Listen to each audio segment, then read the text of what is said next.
मयूरभंज जिला बारिपदारे Babulal Agrawala memorial awards foundation पक्षरु स्वर्गत बाबूलाल अग्रवाला 27तम श्राद्धवार्षिकी उपलक्षे बाबूलाल अग्रवाला स्मृति पुरस्कार वितरण उत्सव अनुष्ठित हो जाइछि।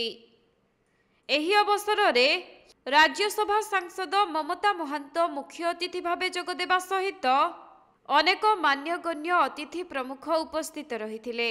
आयोजित कार्यक्रम में जिला मुख्य कृषि अधिकारी सिद्धार्थ बेहुरा संयोजन ब्लॉक वारी श्रेष्ठ कृषकों को चयन करा जाई पुरस्कार वितरण करा जाइथिला।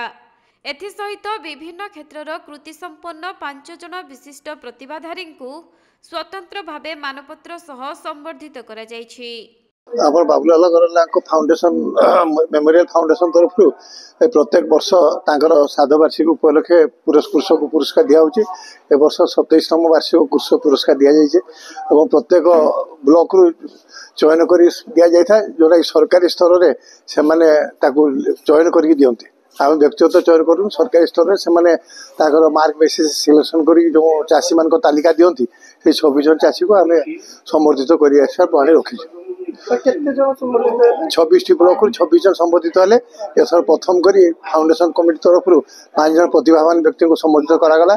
सबुठ वयोज्येष्ठ 43 वर्ष वयस्क रसानंद लेखा रायरंगपुर बर्षियान एडवोकेट बर्षियान शिक्षक हनुमान मिश्र बर्षियान कृषि विशेषज्ञ से राजेश्वर साहू ये अवसर प्राप्त जस्टिस देवव्रत दास आउ ये संगीतज्ञ नाट्यकार से चिन्मय दास पट्टनायक एम संबर्धित करागला। कृषक मान भर आम 26 वर्ष भर आम देखु भर विशेष उत्साह रोचे। पूर्वे आम यहाँ अक्षय तृतीया दिवस करूँ आमर पुअर जन्म अक्षय नाम अच्छी तार से अक्षय तृतीया दिवस करूँ देखिलु अक्षय तृतीया करने फल चाषी मैंने अक्षय फास्ट मुठी बनते आसवा संभव है बहुत चाषी अनुपस्थित होते से अनुरोध क्रमे यहाँ बाबांकर 1997 डिसेम्बर 10 तारिख महाप्राण होता से दिवस आम कर गत कि वर्ष है से दिवस आम कर समस्त सहयोग होती। चाषी मैंने विशेष भाव उत्साहित होती। गाँ गुड़िक प्रत्येक वर्ष अने था ब्लॉक में किए श्रेष्ठ चाषी पुरस्कृत हम एम जा गाँव में निजर अनुभूति वर्णना करते। हार्दिक धन्यवाद एवं कृतज्ञता ज्ञापन करी एवं ये कार्यक्रम आज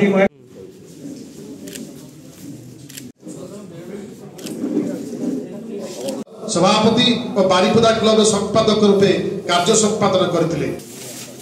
मयूरभंज जिला बारिपदारु दीपक पाणिग्राही रिपोर्ट के लाइव।